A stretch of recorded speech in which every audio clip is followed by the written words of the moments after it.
مالف والقرة ما والدنكنا لما قافين فكيسوفنا برا نفتني وجانا دروا ما تكسين كبو شيمتي في الديلا يا دي من مو يشوفوا ده بيلا يدين بدي أنا كيفتي ما أنا قاعدين كيجينا الناس يقول ماشو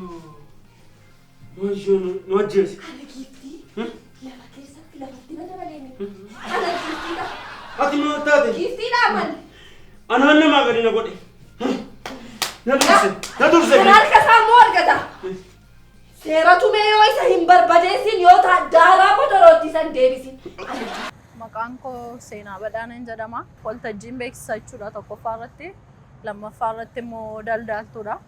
Maqaan koo Abdii Darajjeen jedhama. Kan hojjedhu seenni kan Nigdi Baankii keessadha. Maqaan koo Amaanuel Irfaan jedhama yookaan FB irraa Eemaa Yaangiin jedhama. Maqaan koo Boontuun jedhama. Kan inni hojjedhu immoo dikooriidha. Maqaan kiyya Nabiyyuu Amanaan jedhama. Bakki jireenya kiyya asuma magaalaa Finfinnee kutaa bulchiinsa Jamoodha.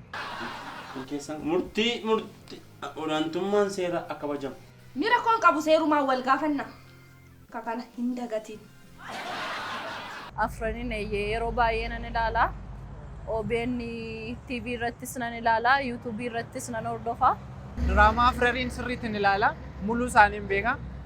Jechuun waan aartii kana baay'ee natti tola waan ta'eef diraamota siitkoomota akka kana baay'ee natti machaa'u nan ilaalaani. Akka beekumsa gootitti, akka sammuu gootitti, akka ogummaa gootitti namoota kana walitti araarsaa jira. Walitti fidaan jira. Siif galu tasuma sii galaan jiru. Siif hin galu. Ati siree kanarra ciisteetu siree kanarra tortortan sammuu kana baattee namoota kana walitti araarsuuf. waan siin galeen jirutu ana mini balleessaanii namicha isa paarkii jedhee bosonuuf qeerremsa harree didaaf leenci isa iyyaa yeeyyii butaa fi gogorri iddoo tokkotti walitti bunaaneedha. Diraamaa afran baay'ee ilaalee beekan. Diraamaan sun baay'ee namatti tola. Baay'een jaalladheen diraamaa sana. Anna baay'ee nama bohaarsaa barumsa namaaf hin kenna. Dargaggoonnis gatii hojjetanii fi sun baay'ee namatti tola. Akka kootti diraamaan kun uummata biratti fudhatama kan qabudha jedhee yaada. Fakkeenyaaf mee waa'ee yema daldalaatiin nambarii fa'aa waan akkasii qabda. Daldala biyya obbolaanaa dhaqooti sinna gadu hameen goofaas gabaa keessaa sinna gadu waan hin beekne hin qabdu. Beekna manaa biyyaa na gadu. Uffata fidattee dhuftee taati. Wanti kun guramu wanti kun ishee wayii irraa argamu boo'e sirkeeraan waan amma gaggala ishee irraa argamu waan fiddeef achi kee waan jiru. Warqii baa kanas waan buna fideen turre karaatti namaa kennine. Nama latte kun. Bullee saanus laata. Ani giif. Ilaa sammuun beekumsa qabu danfinaan galeedha. Maal ta'a yoo na biraa kaaftan? Diraamaa Afraniin ilaaluu qofatu hin taane baay'een dinqisiifadhasi baay'een jaalladhasi. Kan na jaallachiise immoo dargaggootaaf shamarran adda addaatu irratti hirmaata. Achi keessatti immoo namoota gahee adda addaa qaban ogummaa adda addaatiin irratti hirmaatu. Ati seeraa jirti, faddaalaan jira, akkasuma piroofeesariin illee jira, ogummaa gaazexeessummaadhaan kan hojjetu illee achi keessa jira. Ogeessota adda addaa waan hirmaachisuuf baay'ee natti tolaa jechuudha. Maal taate? Oduu gammachiisa. Oduu gaggabsiisa. Oduu garaasasi maqaan hojjechuun dandeenye jiraachuu dandeenye. Oduu nama gaggabsuu siif ilfeega. Maanni garaas maal taate? Ani moo? Maanni? Ana hojjedhu. Tokkoon Cuufi meenarraa. Aggeeffadhu. Afaan keenarraa cuufi. Aggeeffadhu. Oduu nama gaggabsuun fidee dhufe. Aggeeffata. Oduu gammachiisa fidee dhufe siin jedhe. Maalati? Waa tokko sitti muu? Dhaggeeffadhu kaa? Ilaa beekumsi si barbaachisa dhaggeeffadhu. Sitti muudhaafi. Dhaggeeffadhu. Anaani wanti na barbaachisu. Oduu gammachiisaa miti. Uummati kun wanti nuti addunyaarra jiru kun miidiyaamtu hundi isaayi. Uummata kanaaf kan inni dhiyeessu oduu gaddisiisaa gaafa ta'udha. Kan uummati gurra qeensee dhaggeeffatu. Diraamaa sana keessatti piroofeesaras baay'ee natti tola hojiin isaas waan inni godhu hundumti isaayyuu nama rara. Haati seeraas hundumti isaanii wanti isaan hojii isaan hojjetan hundumti isaanii bakka warra sirriitti waan dandeetti qaban waan cimina qaban akka isaan walitti dhufanitti yaada isaanii.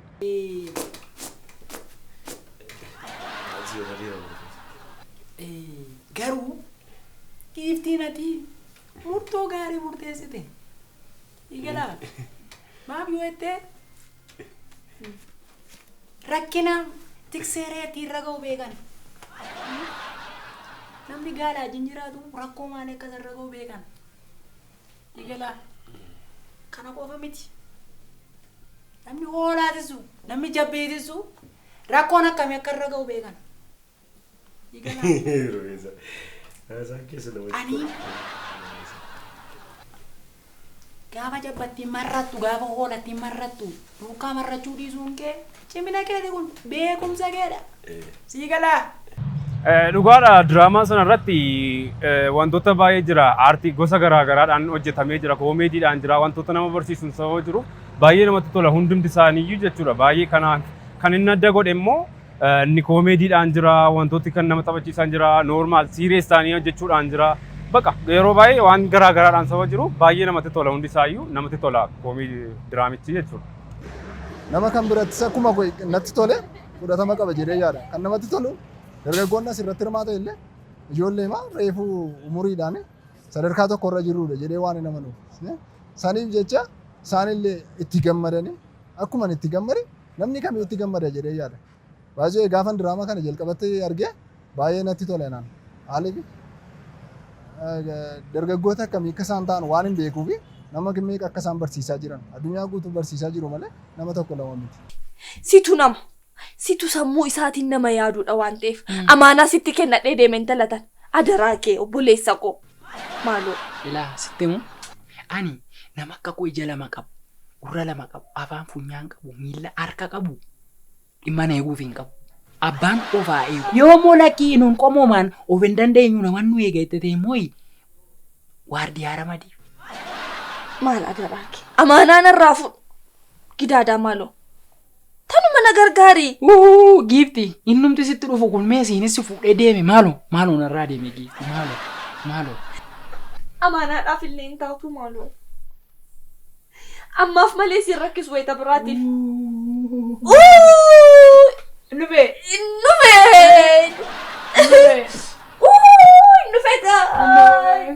Hundumti isaaniiyyuu gahee mataa isaanii irratti yookiin kaaraakterii isaaniif kenname irratti baay'ee hojjetu dhugaadha. Baay'ee namatti tolu ijoollee ciccimoodha. Garuu addatti kan hin dinqisiifadhu fi raajeffadhu yoo jiraate mucaa bakka faddaalaa bu'ee hojjetu sana baay'ee raajeffadha. Ittaanuudhaan immoo piroofeesariin baay'ee nama baratan ta'anii hojjetu waan ta'eef isaanis namatti tola. Akka kootti garuu mucaa isa faddaalaa ta'e hojjetu baay'ee raajeffadha jechuudha. Sammuun kee xinnoo yaadu. Ilaamee atime waan ani bukeessaa ta'u aangoo sitti kennan hime piroofeesar. Gamoo tokko guutuu gamoo cimo guutuu nyaattee fixxati. Utuu mukaanii immoo yuunivarsiitii gashanii bilookii tokko guutuu muutee fixxa nyaattee fixxa. Hai immoo daandii hojjedhu karaa daandii sitti kennan aspaaltii jechuudha. Riqicha guutuu nyaattee fixxa iskabaatirii niiftuu doozarii niiftuu walitti muutee nyaattee fixxa. Bobaala achirra jiru hunduma nyaattee fixxati. Nama namtooti. Maal nama keeti? Isa keessa kanan yaadadhu keessa iddoon namatti tottolu iddoo itti piroofeesarri fa'aa goommana toona gaduu jalaa bu'uun bituudhaaf deeme yeroo goommana faana gadu akkaataa inni jalaa fuudhee gale yeroo inni iddoo hundumatti iyyuu taa'ee dubbisu sanarratti iddoon sun baay'ee namatti tola.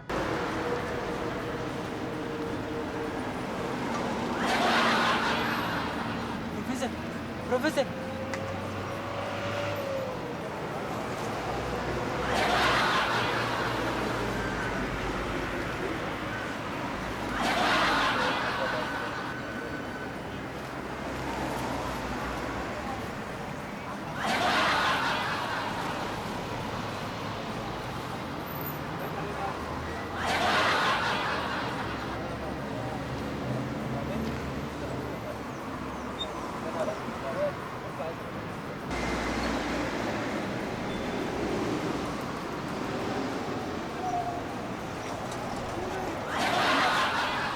Deebi'ees immoo shittaa fooliin caammaa piroofeesaraa namoota isaan kaan akka ta'e taasisu isatti humtuu dhaga'amuu dhiisuun isaa piroofeesaritti iddoon sun faana yaadadha baay'inaan keessa kun.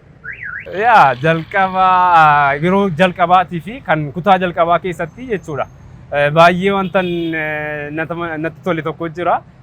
Piroofeesarii fa'aa yeroo isaanii kutaa paartii jalqabaa keessatti piroofeesarii Happy Birthday isaa kabajuuf jedhanii Happy Birthday isaa irratti piroofeesariin yeroo inni hin barbaadu jedhe Happy Birthday sana isa baay'ee natti tolee jira.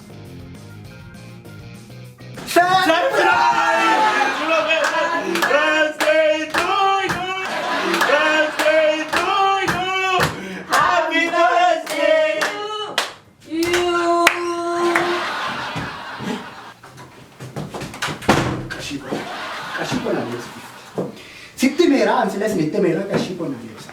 Humnaan goota miti fidaa qarshii qonna. Humnaan qabanii keekii faatti dibaa turanii nan argaa baay'ee natti macheera natti toleera jechuun barbaada. Happy birthday to you.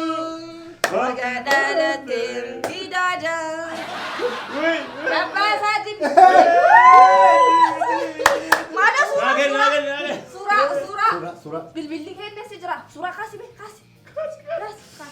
Anajin. Kaasi. Oi, Anajin kaasi. Kaasi la. Gali. Kaasi. Yaa akkan ilaaletti ogeettiin seeraa keessanii giiftiin natti tolteetti.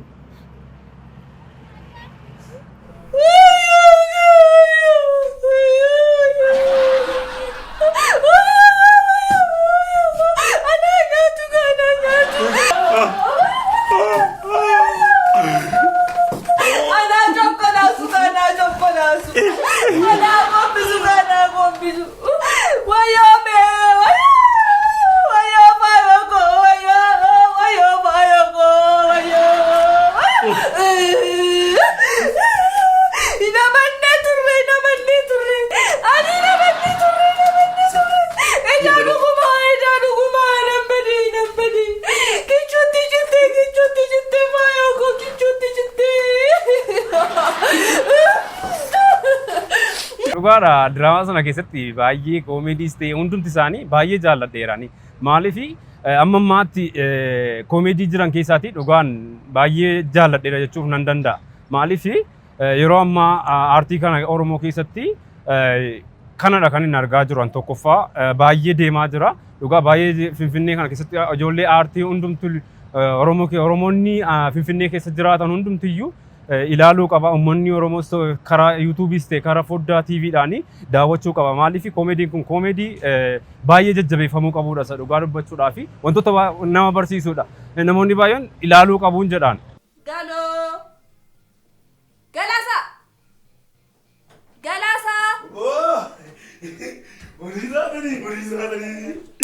Walitti galtanidha. Akka dansaa. Halluun keessan tokko maaluma dallaala beekamaa faddaala beekamaa. Ani faddaala beekamaa naannoo kanaa jechuudha. Galaasa. Akkuma kan qomeen isaa gaara Kilimanjaaroo ba'uu naaf idde. Galatoon. Naa ta'eera. Maarree. Maraafuu. Deebitee dhufta. Si beeksisna waan jiru. Maal ofirkaan baasee. Sirkaa baanaan. Amma geggeessi. Ofirkaa baaftaa. Afaan kee qabiitii geggeessi. Wayyaa. Rakkoon qabu. Ayilee bitaa. Si bide. Gadi garagalii lafa keessatti gadi garagalii. Wanti fooyya'u qabu akka kootti silumaa yaadaa kanan ture yeroo baay'ee bakka tokko yookiin mana tokko keessatti yookiin lookeeshinii tokko keessatti hojjetama. Sun immoo rakkoo qabeenyaarraan kan dhufee dhadhee yaada yeroo baay'ee abbootiin qabeenyaa keenya Oromoon illee qabeenyaa hedduu qaba abbootii qabeenyaa hedduullee qabu beekoo hedduullee of keessaa qabna. Garuu rakkoo ispoonsara ta'uudhaan kan hin jedhee yaadudha. Abbootiin qabeenyaa keenya kanaaf immoo nuu birmaddaan isiniin jedha. Yoo qabeenyaa irratti sirriitti hirmaachifnee qarshiin irratti ba'ee irratti hojjetame kana caalaallee deemuu danda'a lookeeshinii adda addaatiin. Dacheen Oromiyaallee badhaatu waan taateef lookeeshinii adda addaa filatanii manoota adda addaallee yoo namni ispoonsara ta'e bakka gaariidhaaf haala gaariidhaan irratti hojjechuu danda'u jedhee yaada.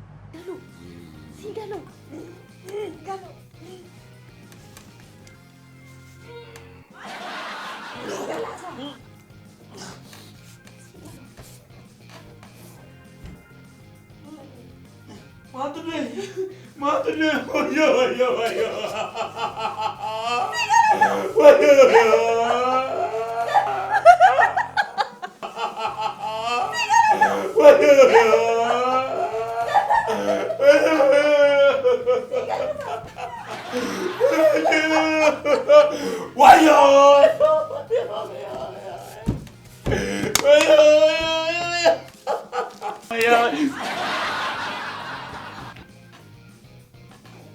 Galu.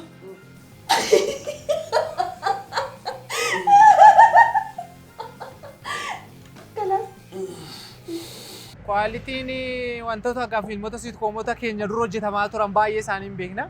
Amma irratti baay'ee kan fooyya'edha. Kwaalitiin isaanii baay'ee namatti tola.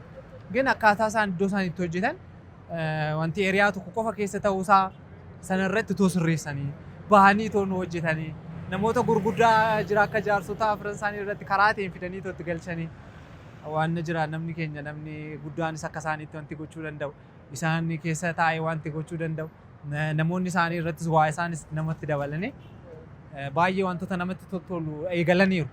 Kallattii kana irratti immoo akkana caala akka inni bareedee itti deemuuf waan itti toltu nu daddabalaa deemanii namatti tolan jedhan. Tokkee akka inni hojjenne hidhaqneetu dhiifama haa gaafannu. Kanuma afanaanis meekanisiin jedhe mucaan kun nuti sanyii nama warra guddaati. Manuma nu waliin dhageetu. Yaa jammarte moo warra guddaa. Ayi warra guddaa. Barte moo kun. Inni sumatti itti dabarfates mucaan amma nuti walitti hojjennu. Amma golii galle dhaqnee haaraadha. Haa ta'u. Amma mana oolu jedheen malee waan biraa yaadame. Amala mucaa kooti yooma beeka. Nan beeka na caala beekta. Atuu na caala yooma beekta. Maalan godha jettee. Loonii miti baasteen gurgurtu. Dhugaadha isa namoonni baay'een uummatni keenya Oromoonis ta'e yuutuubiirraas ta'e tiiviidhaanii baddaan ilaalanii nuti kan keenya badaa ol kakaasuuf hin deemnu kan warra biraa malee. Kanaaf inni ilaalamu baay'inaan baay'ee yoo gaafa ilaaltu wantuma tokko gaafa gadhiisan iyyuu yoo xinnaate 50,000 iyyuu hin galu keensaa jechuudha. Garuu kan warra biraa ilaaluuf baay'ee fiin. Kanaaf iyyuu uummanni Oromoonis dargaggoonnis ta'e namoonni guddaan isa dhugaa uummata aartii Oromoo duudhaa Oromoo kana guddisuu qabnaa ilaallee jechuun barbaadan. Nu lamaan gaafa usii gadi qicuun intalattii kana manaa baasee waan tareef murtiin irratti murtaa'e isinii dubbifama. Murtii osoo itti himamu nu dhaga'uu didee intala kana manaa fudhatee deemeen intalattii kana wajjin ture galgaleessee galgala galuun murtiin isa irratti murtaa'e miila intala kana jilbiiffatee akka inni dhiqu irratti murteessinee jirra. Tii arra wanti nu gochuun kee kabajame akka seera keenya kabajame geettu. Kana fudhuu taa'e gaa. Maaltu ta'e? Osii. Seerris kunoo innis kunoo. Jabaatanii akka isaan hojjetaniif immoo namni isaanis ilaalee aamilee akka ta'uuf gara kootiin akka jechuun barbaada. Innaa namni biraanis itti dabalamee namni gurguddaan namni beekamtii qabus too isaan faan hojjetee kana caalaa waan gaarii ta'uu danda'a yaada. Gara fuulduraatti ijoollee kanas jajjabeessuun nurraa eegama. Keessumaa keessatti immoo abbootii qabeenyaatti baay'ee dhaamsa dhaammachuun barbaada. Abbootii qabeenyaa hedduu of biraa qabna garuu ormaaf baay'ee taana yeroo baay'ee waliif hin taanu. Waliif haa taanu aartii keenya guddisnu jedha abbootiin qabeenyaa ammas nu birmadhaa ispoonsara ta'aa fi ijoollee kana gargaara. Walitti qaree nakkeetti shakkuudhaan shuunii godheena wal mura barkatoonni wal mura ofii masaatii biyya tokko. Qaruun kee indaaqqoo dhaqa indaaqqoo qaluudhaaf. Maa gaatu indaaqqoo ta'ee gaarii ture waan tokko silaa hottiin sisimanna turre. Bar indaaqqoo qaluudhaaf. Wayyoo isa gaafate. Sitti muu gaafate. Buusaa na gaafachuu qarshii na gaafachuudha buusaa buusinaa jechuun miti. Bareera hojii keessan hojii kee moo ati moo galu. Waan ta'eef jaalladha. Maal taatee yaada sitti maal jedhamini maal nama cisiisu ture maal taatee. Natti mimi natti bobbola. Maa natti nama deemanii albee qaruu nama deemu. Magaasa booddee albee kana qaree walitti qaree ila shat kune gaafani itti kennu oyyoo naqabii haadhoo isa booddee haguute ciisinaan jette baay'inni wanti kun maali gara keessi kosha keera garuu nan ciise hirribas mini maalidha jedhe ciise gaafan ciisu maal jennaan morma kee ol qabe laggette ol hin qabe haadhoo maal jedhe sitti bagaa Mormol qabdi. Asiin altee dura dabalatee morma itti konkolaatee laga bu'e Ani akka kootti deeggaruu qabu kanan jedheetti yaadu mootummaanis ta'e waan qaamni dhimmi isaa ilaallatu kamiyyuu guddina aartii keessaa isa tokkodha kuni. Kallattii itti aartiin guddachuu danda'u, kallattii itti namni waa barachuu danda'udha. Kallattiin inni ittiin garsiifamaa deemu namni waa irraa baraa fi waan ta'eef kallattii itti waan biraallee akkaataa isaaniitti hojjechuu danda'aniin karaa maallaqaatiin karaa irratti illee piroodakshinii isaanii piroomoot gochuutiin abbootiin qabeenyaas wanti kun bukkee otoo dhaabbatanii itoo itti nuuf ufee kana caala waan itti deemaa deemudha. Warreen amma kanaan akkanatti eegalan booda guddaa nuuf ta'uu danda'a waan ta'eef itoo nu jajjabeessanii itoo maallaqaanis wantoota adda addaatiin nu jajjabeessanii lachuu fuudhaamsa godha. Gaba kanarratti yeroo hundumaayyuu wantoonni aartiin gaafa aartii diraamaa yeroo garaagaraa walaloo kitaaba barreessuu irrattis ta'e asoosama garaagaraa galma aadaa irratti kan eebbifamu baay'ee jira. YouTube irratti kan gadhiifamu jira. Uummatni Oromoos ta'e dargaggoonni Oromoo wanta kana ol kaasuudhaaf aadaa keenyaaf aartii keenya ol kaasuudhaaf deemee ilaaluu qaban jedhaan karaa kootiin. Ani immoo waa tokkoon si deeggaruun barbaada. An gaazexeessaadha. Odeensi baay'een qaba. Fudhatama baay'een qaba. Nama gaazexeessaa waa bareedaa hojjetu jedhamee arrallee na jajaa oolan. Arrumallee. Kanaafuu wanta kanaan si deeggaree uummata koo biratti odeensi koo biratti dhagee akka dhageetti godhatu godhatanii piroomooshinii si hojjedha jechuudha. Atis immoo seekuma shanii sana naaf dhiista kayyoo toluu mana guutee beektaa. Gaazexeessaadha? Gaazexeessaadha. Si warri gaazexeessaa kun silaa yoo dhugaa dhabdaniittu. Si biroo. Rakkoon qabu. Atumti nama fidi malee kan kee dhimma kanatti yaana uummata koo rakkoo. Egaa kan inni jechuu barbaade gaa. Na jabaadhaa. Baay'ee namatti tola wantoota isin barbaachisuun ilaallee isin jajjabeessuus taanaan isin bukkee jirra jabaadhaan jechuu barbaada. Jabaadhaa gara fuulduraatti tarkaanfadhaan isiniin jedhaa galatooma. Jimilki si dura bu'u. Gooftaan si dura bu'u. Ila milkaa'i. Waan deemtu hundumaa milkaa'i. Ila. Tole. Ani immoo xumureen qabsoo keenya fiixaan baasee si eega. Tole. Ilaame imaanatti natti laatte kana fiixaan si baasa. Gaafa dhuftutti gammadda garuu. Itti gammada ati immoo milkaa'ii waan na hundumaatti milkii ta'e jedhee nagaatti. Wayyoo. Deemee. Egaa. Ila. Egaa waan tokko gochuu danda'u. Maal jira? Jabaadhaa gaa. Namni karaa deemu gaa. Wayyoo jabaadhaa. Nagaan gootu. Diraamaa kana akka kanattiin isintu ta'uu isaayyuu hin beekne jechuun isinuma waraabuu akka kanatti isinitti goree kana interview kan akka godhuuf sila na eeyyamtaniif guddaa galatooma. Diraamichas baay'een jaaladhaa itti nuuf haafuufun jira. Galatooma. Maal doktari? Kanaan achi bahi naa gadhiisi biiroo. Kan jedhe malee ni maal doktari uffata gayyaa sinaan jettanii? Akkamitti si ilaala ree? Qoricha fudhachuu dhufe gocha naa kenni. Qoricha akkasitti laatamu. Lakki. Nuti dhukkubsataa sirriitti ilaalleetu qoricha ajajnaaf. Malee akkasumatti miti. Wayyaa sirrii ilaalu doktari maali? Wayyaa sirrii ilaalu. Nin ta'u inni sirrii miti. Maalsi wayyaree? Beeku doktari waa mana gootu. Kanaaf iyyuu diraamaa biraan irratti hojjetaa jirta. Lakki maaloo du'eera si jalaa du'eera. Maali itti nagaamu wanta kana hin beektu namni biraa dhukkufatee hin beeku. Yaabi dhaqiitii sin ilaala. Namni kan biraa dhukkufatee dhufee hin beeku si bira. Waa mas akkuma si nama godhu maaloo. Isuma falasii barbaaduuf akkanaa galetti dhibeen kee dhibee uffata namarraa yaasisu waan ta'eef kee firraa yaasitee achirra ciisi. Sin ilaala. Maali?